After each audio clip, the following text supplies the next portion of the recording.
এই যারা পয়সা পায় নাই গতবার, তাদের সাথে আসলে আপনি কীভাবে তাদের নেগোশিয়েট করবেন? না একটা ছেলে 25 লাখ টাকা।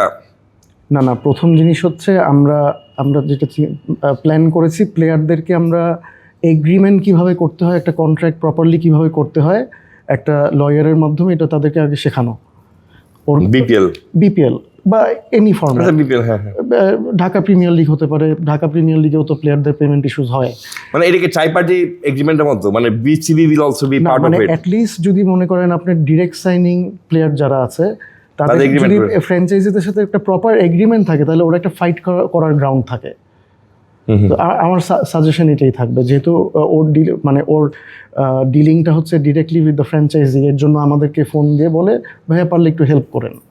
তো আমরা আমাদের তরফ থেকে ready to help him any time, মানে যে কোনোভাবে।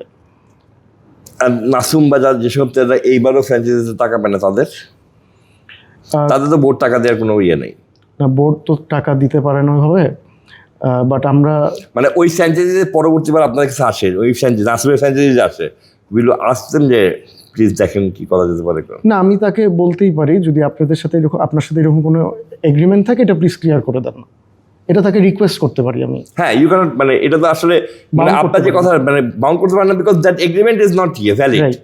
যে একটা কাগজে লিখলে হলো না যে 70 লাখ টাকা পাই, 25 লাখ টাকা এতে তো বেশ কিছু ইয়ে থাকবে।